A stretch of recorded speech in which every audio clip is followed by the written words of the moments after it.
Namaste Shivam, are you there? Can you just give me quick feedback again about voice and also frame? Am I clearly visible and audible?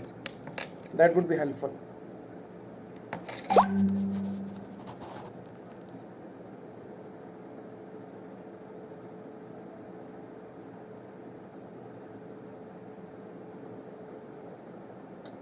Prateek, welcome. Prateek, am I audible? मेरी आवाज़ सही से आ रही है और frame में कोई problem तो नहीं है? I am just looking for quick feedback.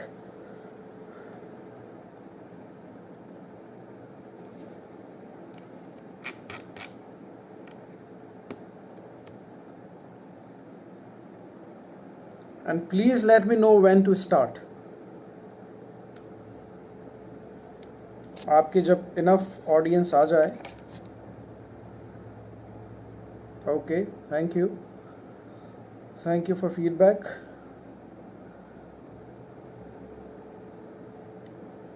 Let me know when to begin. Let your members or friends come and then you can signal me.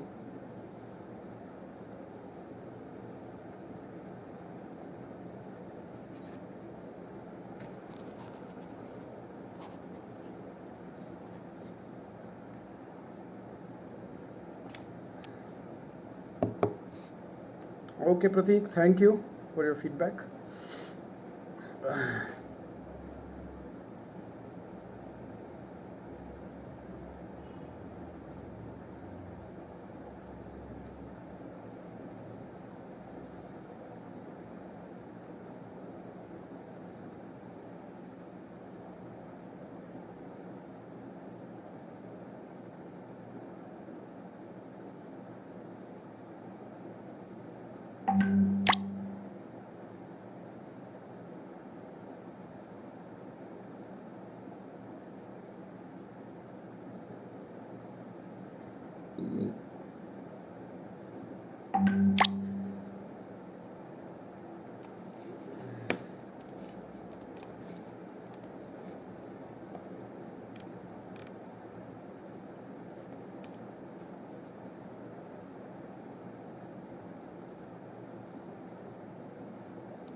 I think this always runs few seconds back.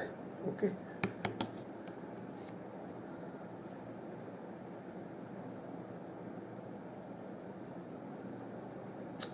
So we can start now. All set?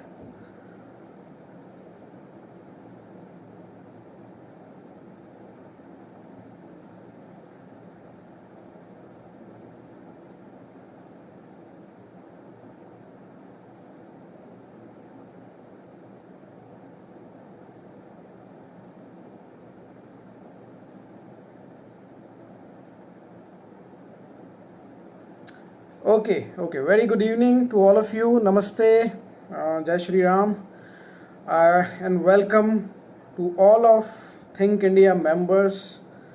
And first I would like to thank you for inviting me here and giving me this opportunity to share my views on who we are. I'll speak both in Hindi and English, the way we do our informal conversation always. तो पहले तो topic पे आते हैं कि who are we क्यों. तो who are we तो पहले हम ये समझ लें कि this topic is borrowed from Samuel Huntington's book which he wrote almost 10 years back और maybe 15 years back. I think Samuel Huntington American political strategist हैं, फिलोसोफर हैं एंड वेरी प्रोमिनेंट इंटेलेक्चुअल. और कुछ लोगों में आपने सुना होगा कि उन्होंने एक जो वर्क लिखा था जो बहुत फेमस हुआ, उसका नाम था clash of, and he became famous for that book. And he wrote that book around around 90s 1990s and later on जब अमेरिका की आइडेंटिटी एक्सप्लोर करने का क्वेश्चन आया after 9/11 happened 9/11 was a big crisis for America and it really shocked them to the core and they began to explore who they are, whether their multiculturalism is working, whether their idea of globalization is working, where they exist in this clash of civilization. तो जो सबसे important question उनके लिए था जिसे Samuel Huntington ने explore किया और ब्यूटीफुली एक्सप्लेन किया उनकी बुक में हु आर वी में, वो ये था कि अगर अमेरिकन आइडेंटिटी को अगर हमें डिफाइन करना हो तो कैसे किया जाए, अमेरिकन आइडेंटिटी की कोर में क्या है।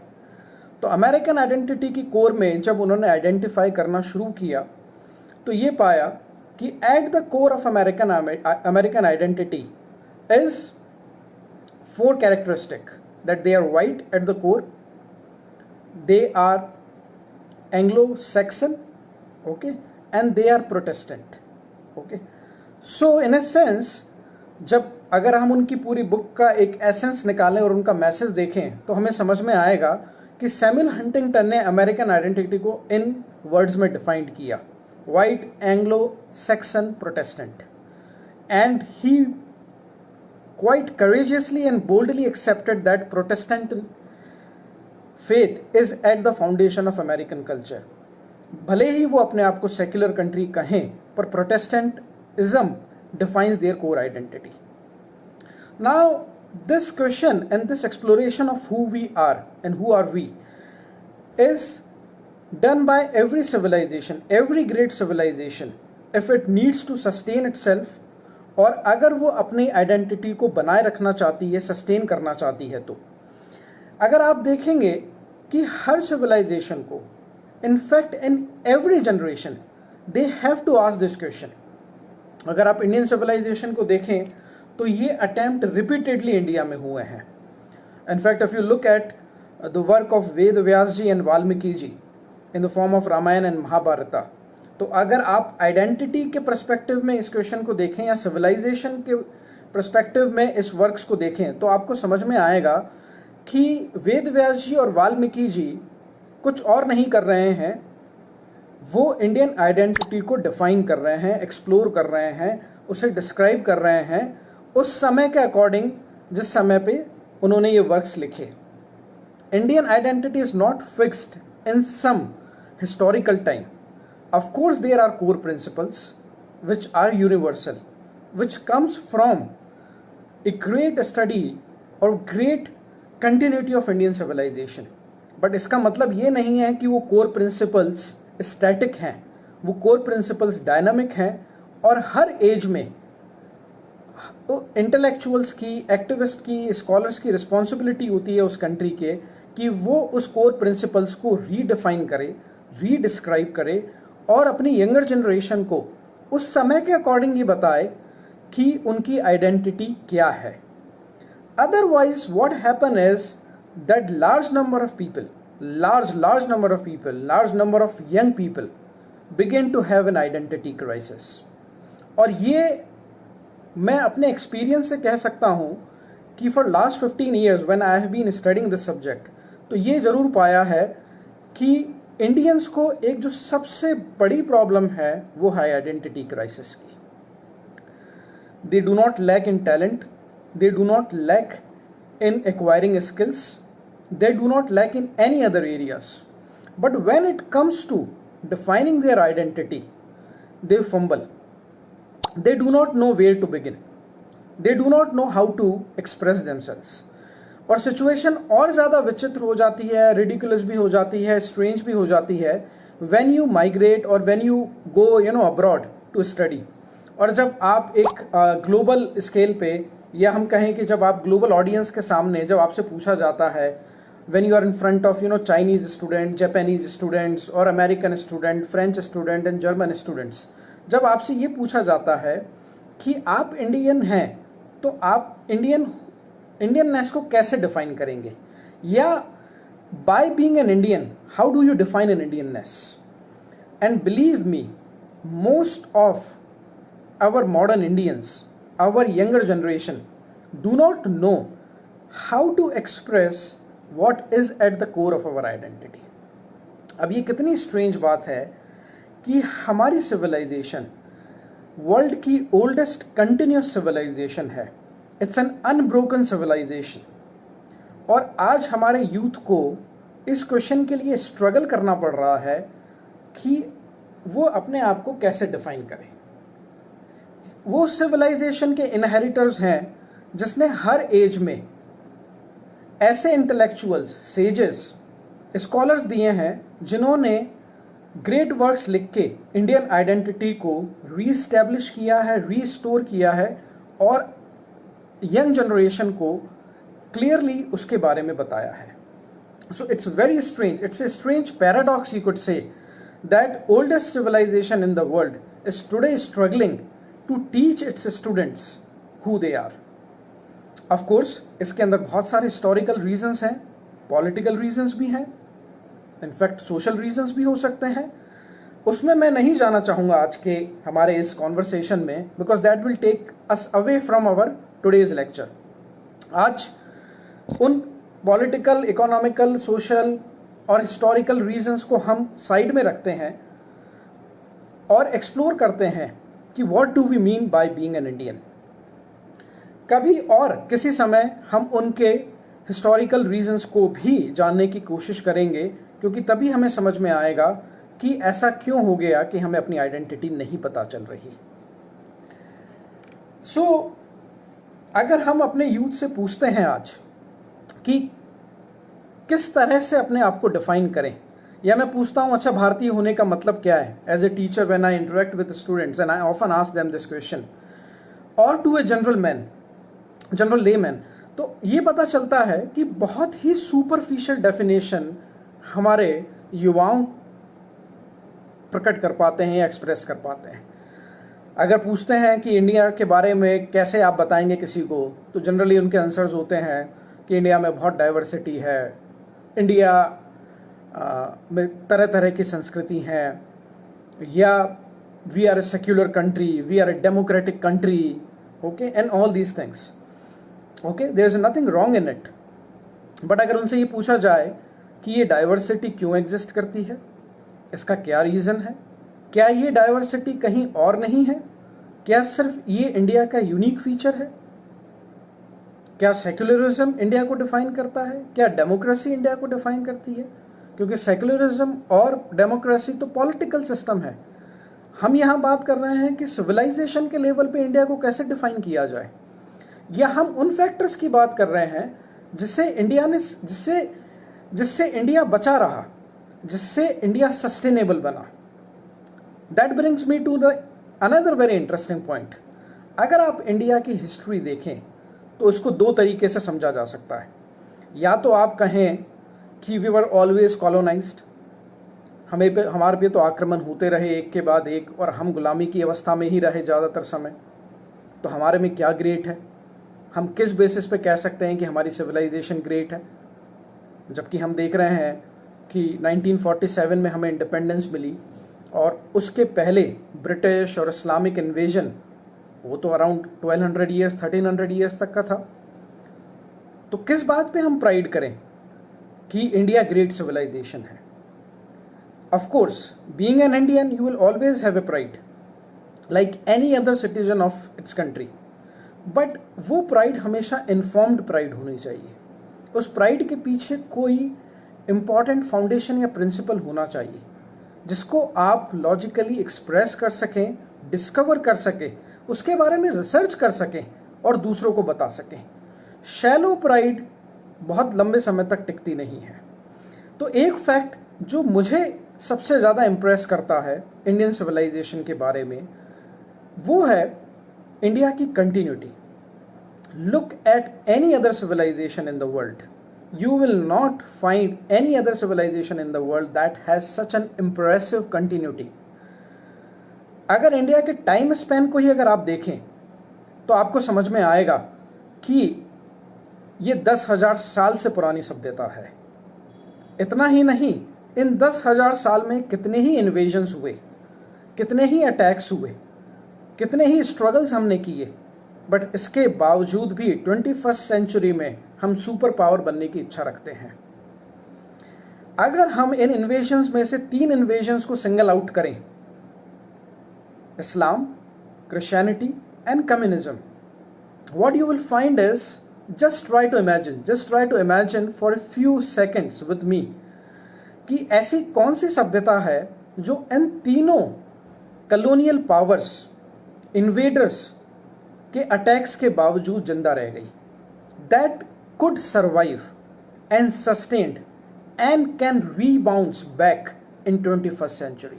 If you look at the map of Christian colonialism, you will find that they have conquered whole America, Australia, Southern Africa. I'm not talking about South Africa, Southern Africa, okay, and other parts of Europe, Russia, and everywhere they are there.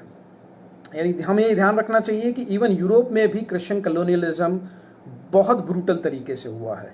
We will discuss that in some other lectures. Second civilization, second colonial power है Islam. Look at the map of Islamic colonialism. You will find that Middle East, all this Uzbekistan, Kazakhstan and all these states, then Northern Africa, Egypt से लेके Tunisia, Morocco, Algeria, and then all Sahara deserts, and then the southern, then going south to the North Africa, and then taken it to the Malaysia, Indonesia, everywhere. So Islamic colonialism wiped out all the civilization and now ruling it. And third colonial power is communism. And now look at the remaining map of colonial power. You will find that कि जो Christian colonialism नहीं जीत पाए, जो Islamic colonialism नहीं जीत पाए, वो Christian colonialism ने conquer कर लिया. And that country is China. So of course China survived other invaders, but they could not survive themselves from communist onslaught. So what does it prove? अगर आप इन तीनों colonial powers की अगर world पे अगर मैपिंग करेंगे, so you will find that India is the only civilization in the world that is still I'll not say intact, that is still surviving. और उसका एक बहुत बड़ा पार्ट अभी भी हमारे पास ही है. Though we are wounded, of course Afghanistan हमारे हाथ से चला गया, बांग्लादेश हमारे हाथ से चला गया, इवन साउथ ईस्ट एशिया का जो हमारा कल्चरल कनेक्शन था वो हमारे हाथ से चला गया. Of course we lost many thing, but we survived in a big way, and we survived it in a big way, in a manner that we want to become, and we are aspiring to become superpower in 21st century.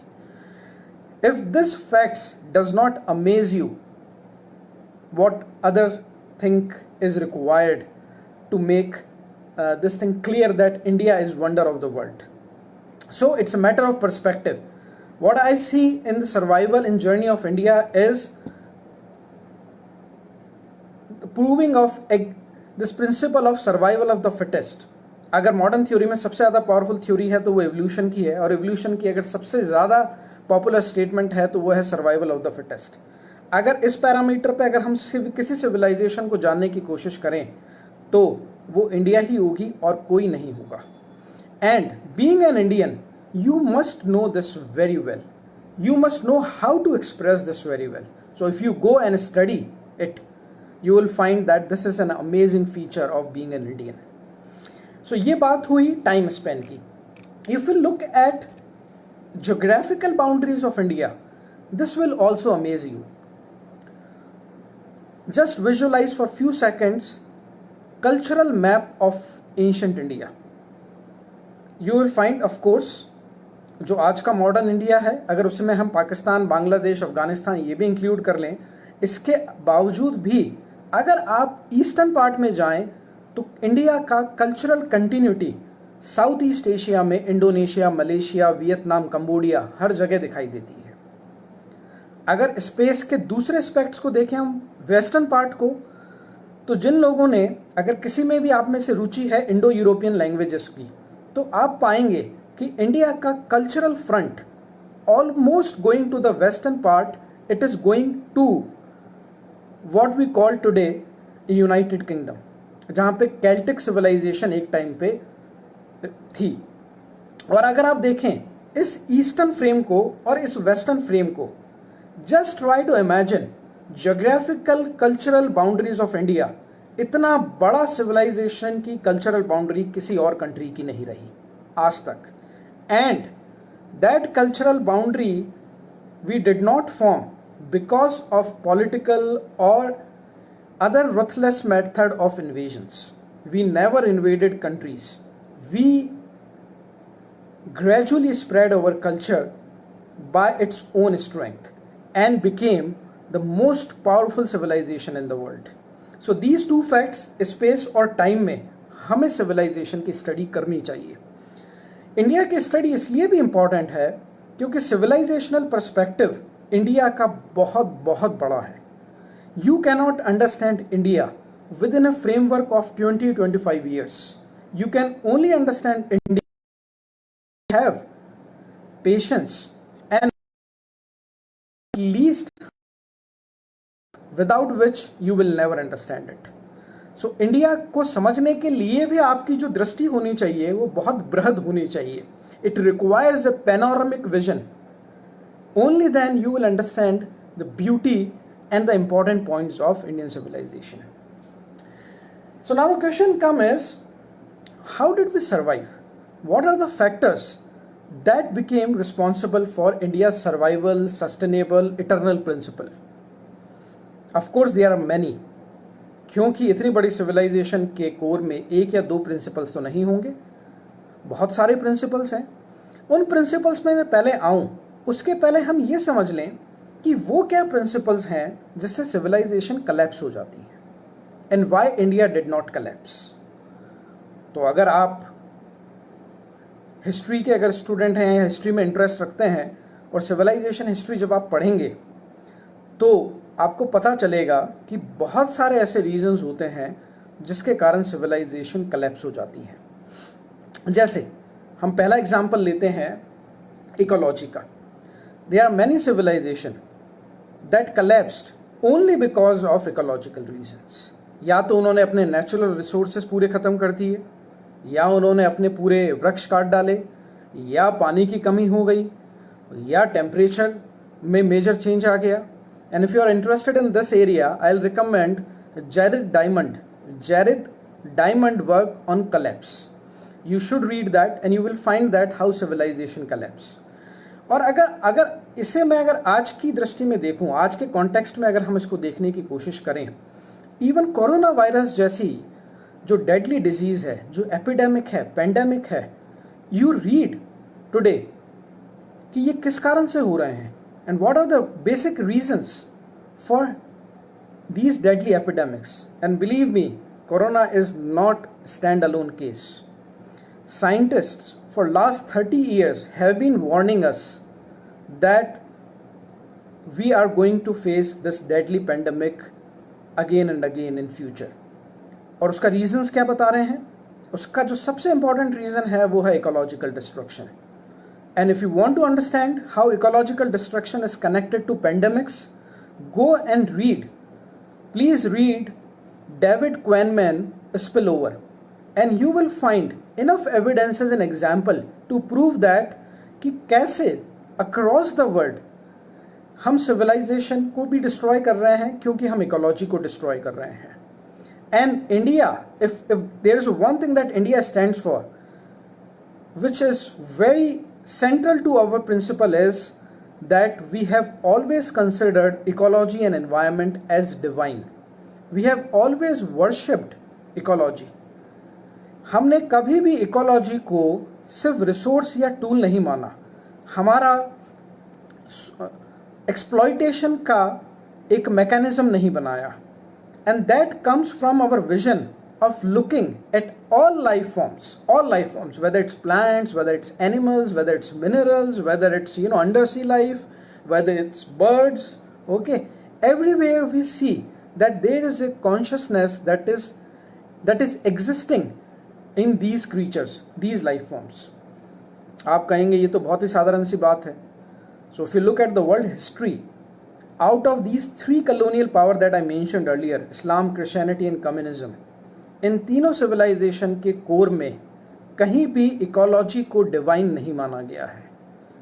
And this is an area of research that my young friend like you should explore कि कैसे ecology के destruction से civilisation collapse हो जाती है.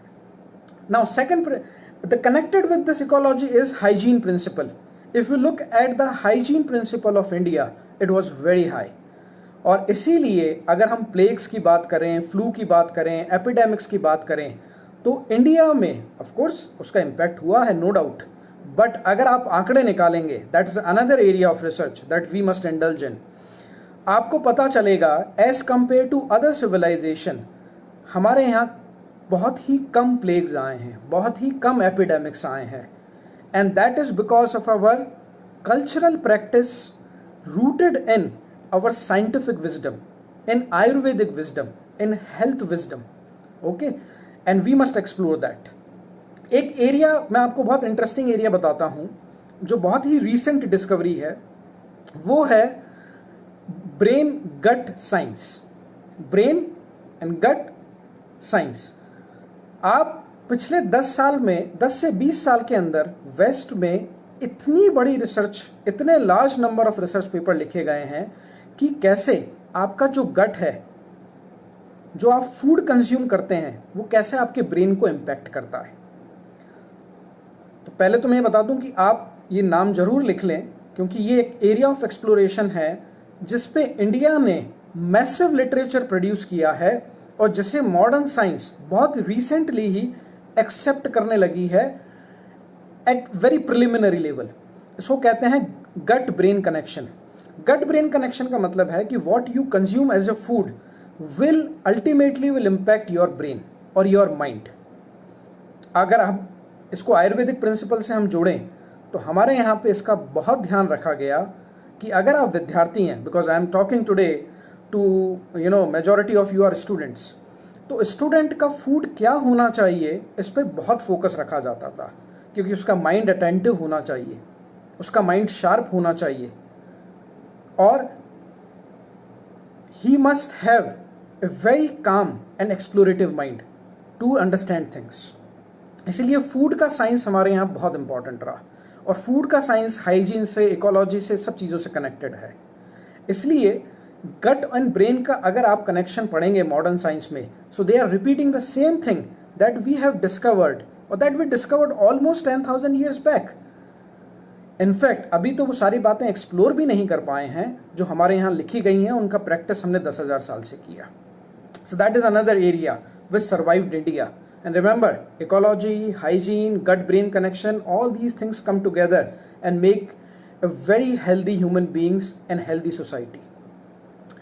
Second factor जो मुझे ध्यान आता है, अगर हम एग्जाम्पल लें, क्योंकि एंशिएंट सिविलाइजेशन से अगर मैं एग्जाम्पल्स लूँगा और कंपेयर करूँगा तो आपके लिए डिफिकल्ट होगा अभी समझना, तो मैं मॉडर्न एग्जाम्पल लेता हूँ. अगर मॉडर्न एग्जाम्पल में अगर आप लोगों में से किसी ने भी यूरोप की हिस्ट्री को अगर फॉलो किया हो in last 100 years, so you will find one thing very amazing is that how Europe is moving towards a collapse. They are destroying their own fabric of civilization. Europe में अगर आप watch रखते हैं तो आपको 3 factors सबसे important दिखाई देंगे जो कि ये दर्शाते हैं कि कैसे यूरोप सुसाइड के पाथ पे चल चुका है. And if they do not change their way, I don't think that Europe, particularly Western Europe I'm talking about, Western Europe will survive in next 50 to 100 years. क्या फैक्टर्स हैं? एक तो हमें दिखने लगा है कि वेस्टर्न यूरोप में countries one after another is going bankrupt. Now this is very strange. We have heard person going bankrupt, we have heard institutions going bankrupt, but we have never heard country as a whole going bankrupt. पूरी country का ही दिवालिया निकल रहा है. And this is happening after one country another. Spain, Greece, Ireland, France is in critical situation. And why it is happening? That I think you need to explore. Of course, their mammoth welfare system. उन्होंने इतना बड़ा welfare system बना लिया है कि वो sustainable नहीं है. सब चीज़ें अगर आप सरकार पे छोड़ देंगे कि your child will be taken care by state, your job will be taken care by state, your medical system, your health will be taken care by state. Of course, it looks very good when you go in beginning and just look at from surface point of view. अरे वहाँ कितना अच्छा है, वहाँ देखिए सरकार सब ध्यान रखती है, सरकार आपके फूड का भी ध्यान रखती है, आपकी जॉब का भी ध्यान रखती है और इसलिए वहाँ गरीबी नहीं है. बट जस्ट लुक एट कि वो सस्टेन नहीं कर सकते. And why it has become such a huge burden, you will find that उनकी डेमोग्राफी कंप्लीटली चेंज हो गई. और डेमोग्राफी कैसे चेंज हो गई? They have now more old population as compare to young population. अगर वेलफेयर स्टेट को आपको सस्टेन करना है तो आपको हमेशा यंग पॉपुलेशन ज़्यादा चाहिए as compare to old population. ये ऐसा ही है जैसे घर में अगर बुजुर्ग ज़्यादा हो गए और कमाने वाले कम हो गए तो वो फैमिली सस्टेन नहीं कर पाएगी. इसी तरह से कोई भी कंट्री सस्टेन नहीं कर पाएगी अगर उसकी ओल्ड पॉपुलेशन ज़्यादा हो जाती है और वो पूरा स्टेट पे डिपेंड है अपनी even day to day facilities के लिए भी. तो डेमोग्राफिक चेंज कैसे आ गया? Because they have destroyed their institution of family. Remember this, they have destroyed their institution of family and that's why they could not sustain themselves. And that brings me to an important point for India. India has always valued family as a central unit of society. India में कभी भी family को इतना हीन भावना से नहीं देखा गया, हमेशा उसकी रिस्पेक्ट की, हमेशा उसको सेंटर में रखा गया. If you just look at the history of Europe you will find that they have completely destroyed their family system which have led them here, which is responsible for their collapse of welfare society and welfare state. और of course उसका एक दूसरा परिणाम है वो है immigration problem. Because they do not have young people as a work force, they have to depend on immigrants to take care of their to join them as a work force to sustain their society. And we know, और हमें दिखाई दे रहा है साफ साफ कि immigration की अपनी क्या प्रॉब्लम्स होती हैं, किस तरह के कॉन्फ्लिक्ट्स होते हैं. So what India never did is that it never destroyed family at the centre. So that is another reason. Another reason that we must be proud of and that we must know as an Indian is that we never practiced religious warfare. We never practiced. Just a minute, my battery is going off, so I need to connect it. Okay, done. So we need to understand this thing that we never practiced religious warfare. India की history में religious warfare began when Islam invaded India. If you look at the history of Europe, whole Europe and even Islamic country, आपको उनकी country में जो एक लगातार संघर्ष दिखाई दे रहा है, हमेशा का परमानेंट और इटरनल कॉन्फ्लिक्ट दिखाई देता है, वो है रिलीजियस वॉरफेयर. या तो प्रोटेस्टेंट कैथोलिक्स को मार रहे हैं या कैथोलिक्स प्रोटेस्टेंट को मार रहे हैं. Even if you go by the naming of sects you will find that there are thousands, more than 1,000 sects in Christianity itself, which curse each other and pray to God that this another sect will go to hell. And they have this kind of deep notion for other sects of their own religion. इसी तरह से इस्लाम में you will find there are more than 72 sects that are killing each other, and that is quite visible. Look at IS, Iran, Iraq, and all this. We know that. And that is responsible for collapse of civilization. And that we never practiced in India. Religious warfare जैसी नाम की कोई भी चीज़ हमारे यहाँ पे exist नहीं करती थी. And as a student of, if you are curious enough, as a student of history, sociology, anthropology, this phenomena in itself is very important area of research. कि क्यों नहीं हमारे यहाँ पे religious warfare हुए. अभी मैं कुछ दिन पहले ही विल ड्यूरांट का स्टेटमेंट पढ़ रहा था, which he has written is in first volume our Oriental Heritage, कि इंडिया में कभी भी religious conflict को तलवारों से नहीं सॉल्व किया गया, उसको शास्त्रार्थ से रिजॉल्व किया गया. बहुत कामली, बहुत पेशेंटली और in finest pursuit of exploration of truth, जो आज हम मॉडर्न साइंस में भी पूरी तरह से नहीं देखते हैं. They have their own lobby, but in India religious conflict never became so dominant. Okay, so that is another point. We never practiced slave trade. India की हिस्ट्री में जो आपको एक सबसे इंपॉर्टेंट पॉइंट दिखेगा वो ये है कि हमने कभी भी स्लेव मार्केट नहीं बनाया. ऑफ कोर्स जैसे सोसाइटी की हिरार्की होती है वो तो हर जगह है, यूनिवर्सल है, but you will never find mentioning of any slave market in Ramayana, Mahabharata और इन एनी वैदिक टेक्स्ट कि जहाँ पे हमने एक राजा ने दूसरी सिटी को या किंगडम को कॉन्क्वेस्ट किया हो, डिस्ट्रॉय किया हो, उसको हराया हो और उसके सिटीजन्स को स्लेव बना के उसकी ट्रेडिंग करी हो, उसको बेचा हो. Many civilisation destroyed because of these slave trades. Look at Africa, how what happened to them and where that slave trade was happening? All across Europe, Africa, and who are doing that? Of course, these three colonial powers. Okay, so एक जो civilization के collapse का reason है कि अगर आप दूसरे citizens को second class citizen अगर आप मानने लगेंगे, even second grade भी नहीं है, अगर हम slave market देखें तो आप उनको humans भी नहीं मानते हैं, you treat them as an animal. So India में कभी भी स्लेव मार्केट नहीं हुआ. We never practised racism. We never had theory कि जो नॉन हिंदू, जो हिंदुज्म को नहीं मानते हैं, उन्हें हम इनह्यूमन देंगे. जब हम कॉन्शियसनेस के प्रिंसिपल से ऑल लाइफ फॉर्म को एक मानते हैं तो ये तो क्वेश्चन ही नहीं उठता कि हम किसी भी दूसरे ह्यूमन बीइंग को कोई इंफीरियर कैटेगरी का स्टेटस देंगे. And one more important thing which you must explore, which you all must explore is, आप यूरोप की हिस्ट्री में देखेंगे कि हमेशा रेवोल्यूशन ही आते रहे हैं. यूके में रेवोल्यूशन हुआ, इंग्लैंड का रेवोल्यूशन जो था पहला, फिर फ्रांस का रेवोल्यूशन है, इवन जर्मनी में रेवोल्यूशन है, फिर अमेरिकन रेवोल्यूशन है. और रेवोल्यूशन के इतने भयंकर परिणाम होते थे सोसाइटी में कि पूरी सोसाइटी का तख्ता पलट हो जाता था.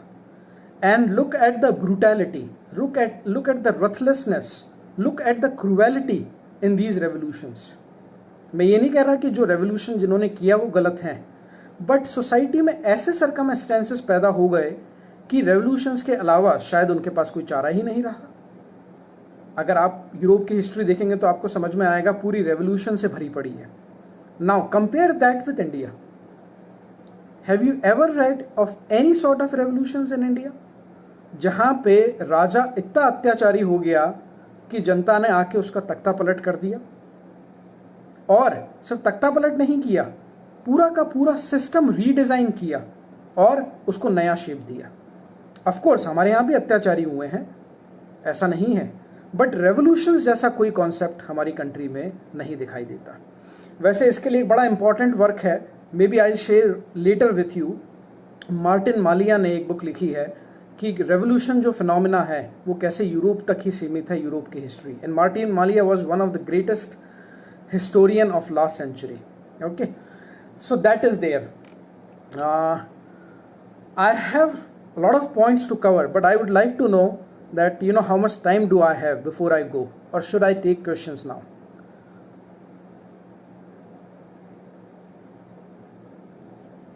So one question that I think coming is, how would destroying family system change the demography of these Western European countries? Please explain.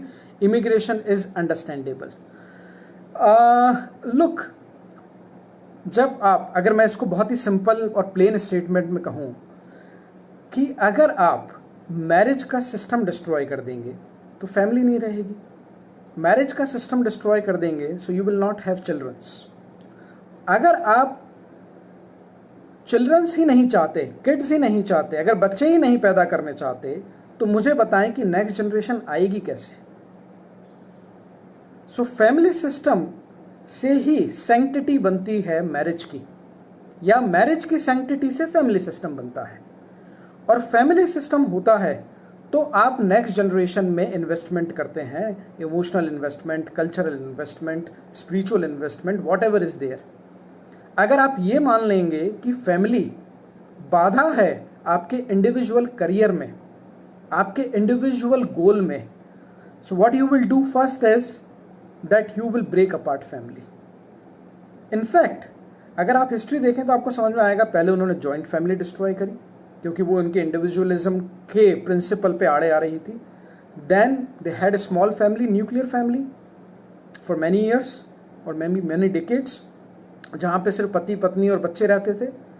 But later on due to this individualism उन्हें समझ में आया कि नहीं, माता पिता और बच्चों को साथ में नहीं रहना चाहिए, बच्चे अपना अपना करियर बनाएं, माता पिता अपना ध्यान रखें, and we must take care of our selves and forget about others, okay, because other is a hurdle in your economic progress. फिर समझ में आया कि पति पत्नी भी साथ में नहीं रह सकते, and they begin to have large number of divorces, then they begin to have live-in relationship, and then what not. And what's the impact of this destroying of this family? You'll find that they do not have enough population of young people to replace old. तो simple है कि आप family को destroy करेंगे तो automatically demography change हो जाएगी। And that is not true for only for these France, everywhere you look where western model has come, even Japan is facing that. Japan को इतनी बड़ी प्रॉब्लम है नेक्स्ट 50 ईयर्स में कि कहाँ से वर्क फोर्स आएगी, and that's why I don't know whether it's right और wrong, but they are heavily investing in artificial intelligence, robotic system, and they think that robots will take care of their old जो आश्रम में रहते हैं लोग, उनको सब संभाल लेंगे। I don't know whether this approach will work और not, but of course that is not sustainable principle which India thinks of. So that is one thing. How Indian TV serials are spoiling our society, no need to comment on that because that is quite evident enough. अगर एक aspect अगर मैं TV serials में देखूं, so they are trivialising everything,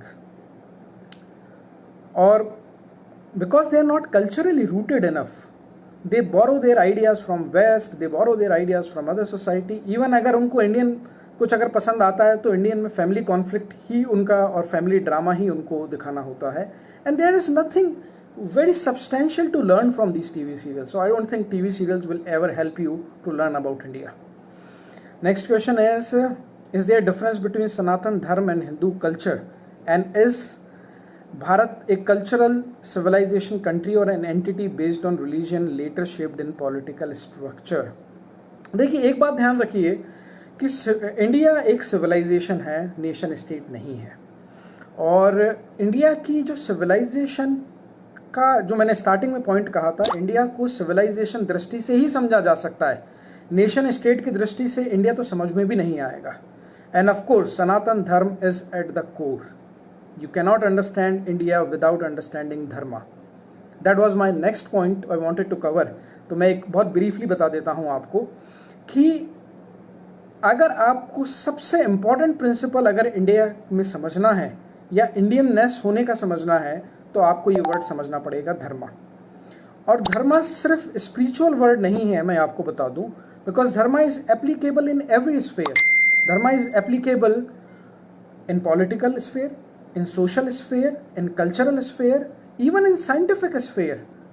I don't have time right now to go into the details of how to explain, dharma in all these contexts. Maybe sometime later we will do that. But एक example देता हूँ, अगर धार्मिक structure की हम बात करें, मेरा पर्सनल एग्जाम्पल ही देता हूँ। When I met my guru 15 years back, तो जैसा वेस्टर्न कॉन्फ्लिक्ट मॉडल्स में हमारी वेस्टर्न फ्रेमवर्क होती है, तो हमें दो ही ऑप्शंस दिखाई देते हैं। We always think in binary logic.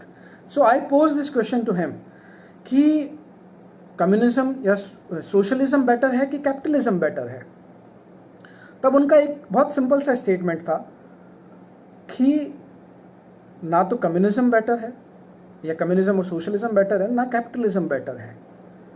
हमें अपना धार्मिक सिस्टम, धार्मिक इकोनॉमिक सिस्टम एक्सप्लोर करना चाहिए, वो ज़्यादा बेटर है। Now it was really shocking to me because brought up in this Western educated system, मुझे तो हमेशा दो ही फ्रेमवर्क मालूम थी, या तो जब भी न्यूज़पेपर में डिबेट्स पढ़ते थे, मीडिया में डिबेट पढ़ते थे, तो सोशलिज्म को कैपिटलिज्म के अगेंस्ट देखा जाता था, और ये गहरा मन में बैठ गया था कि शायद ये दो ही मॉडल हैं। And it was really enlightening to explore कि there are other models of economy which takes you beyond socialism and communism. तो सोशलिज्म एंड कम्युनिज्म के मॉडल्स को अगर आपको एक्सप्लोर करना है तो उसका you can go and enroll in it, and it is titled as Indian Model of Business, Economy and Management. It is delivered by Professor P. Kanaksabapati. So please take this and you will find that how word dharma also applies in economy. So my point is, dharma is one word that you must explore deeply in every sphere, whether it's political, social, cultural, religious, everything, and you will find that it is the most important category of our thinking. Okay, so let me take next question now. How will an Indian Muslim who by the virtue of Quran is bound to feel primary identity of belonging to global Ummah instead of any nation has any community ties which originate in Arabia? Of course, it's a very, very difficult problem if you look from Islamic theology. And in fact, this was a similar problem with communist movement also. अगर हम इसके parallel देखें, जो बहुत ही हमने अगर civilisational history में देखें तो लास्ट 50 ईयर्स में जो सबसे बड़ी वॉर थी वो थी कोल्ड वॉर की। और कम्युनिज्म का जो प्रिंसिपल है वो ये मानता है कि नेशनल आइडेंटिटी एग्जिस्ट नहीं करती, and we should unite labours across the world, we should unite proletariat across the world and go for revolution. तो until unless there are major changes made in Islamic theology regarding this thing, will not have any real settlement, I'll say, और ये conflict resolve नहीं होगा। अगर ये conflict इतना ही easy होता तो इस्लामिक कंट्रीज में ये दिखाई नहीं देता। So of course deeper in Islamic theology it has its root that you should not follow any national boundary. अगर आप इसको कंपेयर करें धार्मिक ट्रेडिशन से तो आप पाएंगे कि धार्मिक ट्रेडिशन में हमेशा ये जोर दिया गया है कि you should always follow the rules and regulations where you are living. देश काल परिस्थिति इसके अकॉर्डिंग आपको नियम पालन करने चाहिए। इनफैक्ट हमारा पूरा मेडिकल सिस्टम, मेडिसिन सिस्टम जो है वो इसी पे बेस्ड है कि आप किस रीजन में रहते हैं, क्या स्पेस टाइम में फॉलो करते हैं। So we never have universal solutions. We always have solutions related to space and time, and also according to circumstances. Is there any other questions? Are there any other questions?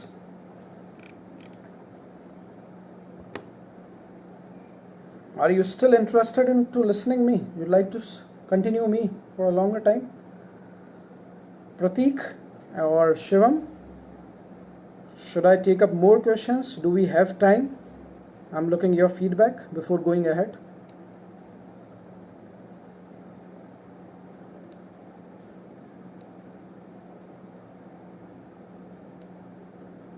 Pratik, are you there? And Shivam, are you there?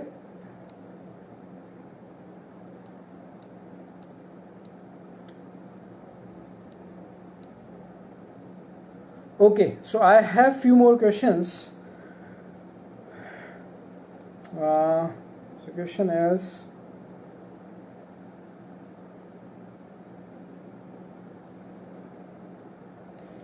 this is interesting, but the fact, this is by Amit Kumar Tiwari, but the fact is that independent, okay, so I should continue.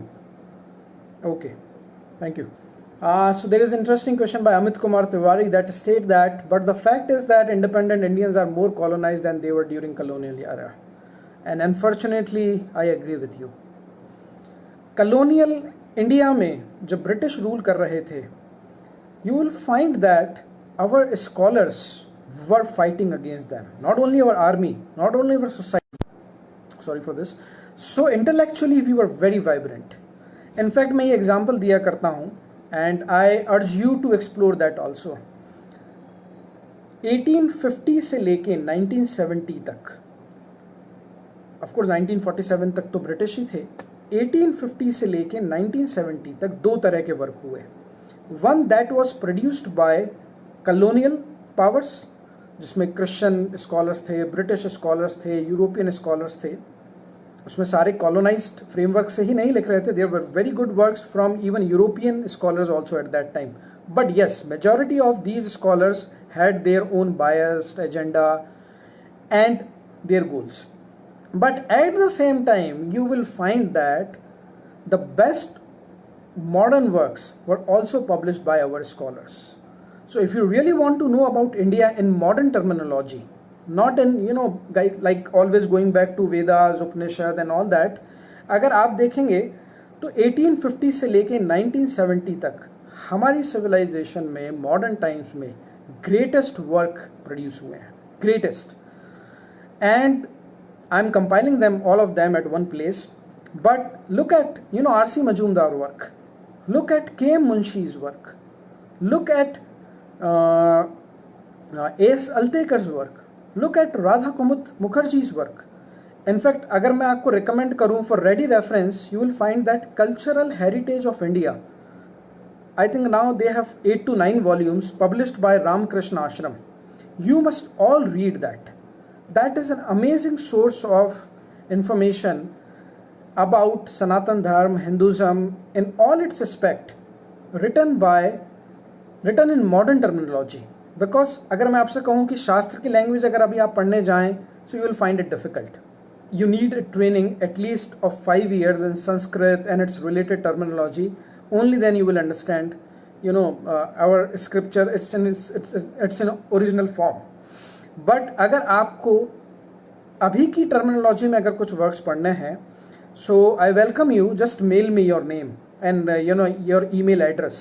I will connect you with my Google Drive where I am compiling all these work and you will always have ready access to that material. तो 1850 से लेके 1970 तक massive corpus, more than I think 5000 works have been produced by our scholars that are of high standard, and you must consult them, you must read them, and you will find answer to your question that हम उस समय इतने colonized नहीं थे जितना कि अब हम हो गए हैं. Of course उसमें political और historical और भी reasons हैं जिसमें मैं आज नहीं जाना चाहता, because that will take us another 1 hour to explore that. Okay, so let me take another question. Okay.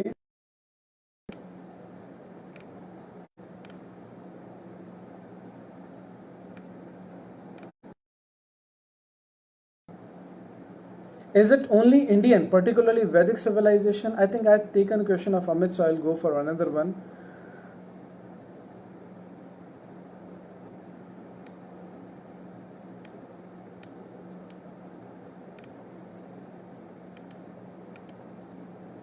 How to tackle the obscenity in the society, media, TV, news, social media, everywhere? Do we have any plan, or being obscene is due definition of cool dude? This is by Vidansh Anandaraj.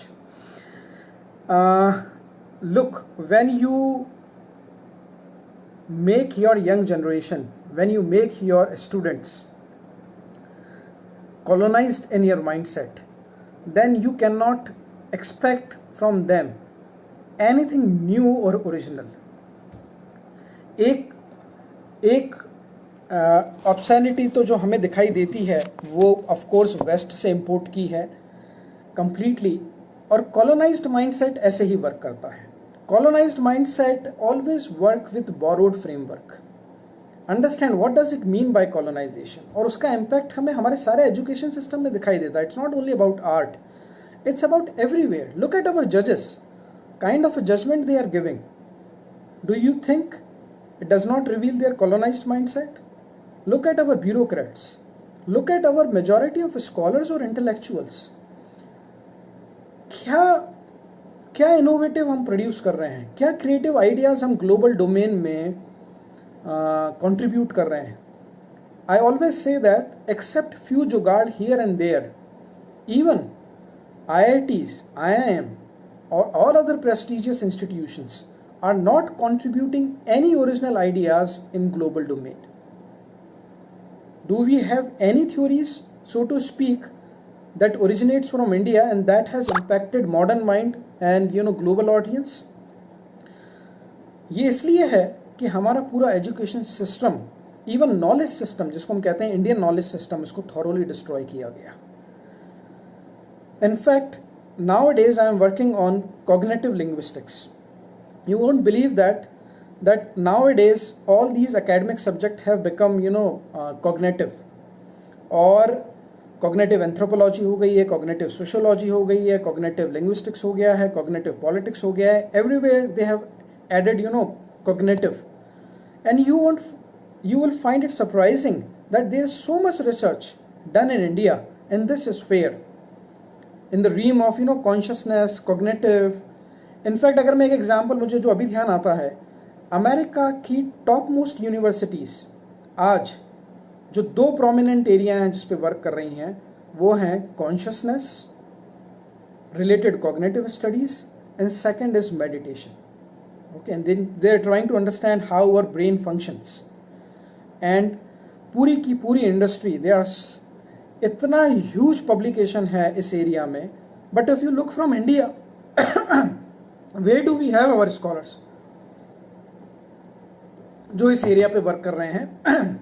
So another area that I request you all, being an engineering student और student of sciences, to go heavily and explore this area of consciousness research.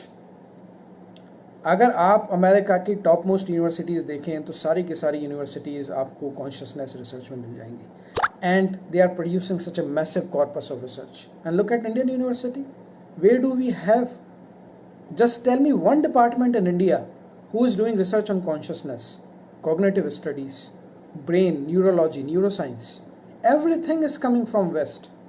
और ये तो एक ऐसा area है जिसमें 10,000 year से India ने मैसिव रिसर्च प्रोड्यूस करी है. And the time has come now for us to take this challenge, to get involve in such areas of study where in next 50 years we can overtake western research in some aspect at least. हो सकता है कि physics में हम इतना आगे नहीं बढ़ पाएं, हो सकता है कि हम केमिस्ट्री में इतना आगे नहीं बढ़ पाएं, बट ऐसे बहुत सारे एरियाज हैं जिसमें इंडियंस के पास मैसिव रिसर्च कॉर्पस है जिसको अगर परस्यू किया जाए, so we can become super power not only in terms of economy. Of course you will become economic superpower also when you have original ideas to contribute. So my answer to your question is about obscenity and all that is कि जब तक आप colonized framework से बाहर नहीं निकलेंगे, जब तक आपकी original roots को आप डिस्कवर नहीं करेंगे, and I am telling you from my own experience, I am not saying that rhetorically no हमारी कंट्री से प्रेम करें और सिर्फ वही आइडियाज़ पढ़ें जो हमारी कंट्री में है. No, I have been studying Western literature for now 15 years and I know best of their works. But what I find missing is that हमारे scholars कभी भी Indian areas में study नहीं करते और उसको West से compare करने की कोशिश नहीं करते. We thoroughly borrow all ideas from them. जैसा कपिल कपूर जी कहते हैं कि हमने कटोरा कल्चर बना लिया है कि हम सबसे भीख ही मांगते रहते हैं आइडियाज़ को लेके. And we feel proud that look, this latest idea has come from Japan, this latest idea has come from France, this is from America. And of course you should accept जहाँ से भी अच्छे idea आते हैं, but what you are contributing as an Indian, what original ideas we are giving to the world? Nothing, zero. And look at our civilizational history. In fact, when British came here, you know what we were exporting most? We were exporting ideas. Look at the publication of that time. Even sacred books of East, there are more than 100 volumes जो सारे European scholars ने translate किया था. Even कई fields तो ऐसी हैं जो इंडिया की ही देन है. लिंग्विस्टिक स्टडीज तो पॉसिबल ही नहीं होती अगर संस्कृत की डिस्कवरी नहीं होती, चाहे से कितने भी बड़े स्कॉलर्स हों. Linguistic area is connected to artificial intelligence and other areas of neuroscience and all that. So my point is, colonised frame से आप सिर्फ ऑब्सैनिटी ही लेके आ सकते हैं. Obscenity not at the level of physical level, but at the level, at mental level also. Okay,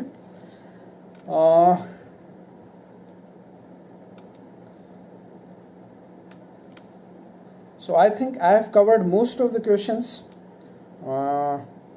and it's time because it's a very big and vast topic, और इसमें इनफैक्ट एक पूरा कोर्स बन सकता है, and that I am planning also, under the guidance of the finest scholars who are working in India. और कभी हम स्पेसिफिक टॉपिक्स पे आगे बात करेंगे. आज तो एक बहुत बड़ा टॉपिक हमने लिया था कि हु आर वी, और हम एज एन इंडियन. इनफैक्ट मैं अभी 20% टॉपिक्स भी कवर नहीं कर पाया हूँ जितने मैंने लिस्ट आउट किए हैं. And it's not possible in one lecture to cover all these areas. So maybe next time we'll take them, one by one and explore them in details. But for today, just remember कि आपको किसी civilization को समझना है तो उसके core ideas पे जाना पड़ेगा, master ideas पे जाना पड़ेगा. और मैंने आज कुछ आपको around 5 to 7 core ideas आज समझाने की या शेयर करने की कोशिश करी है. Please think about them, rethink about them. Please explore that area and do comparative civilizational study, and you will find that where does India stand in all these aspects. And when you say that you are Indian या आप भारतीय हैं, तो आप एक informed, एक proper logical answer दे पाएं कि by being an Indian क्या होता है in terms of economy, in terms of political structure, in terms of social structure. Of course we have not explored all these areas, we'll do later, but एक core ideas तो आपको समझ में आ गए होंगे. So I think this is time to say goodbye. Will meet again maybe. Okay, so happy to, glad to talk to you, and you can write to me about any other queries that comes in your mind, and I'll definitely reply to you personally. Thank you. Namaste.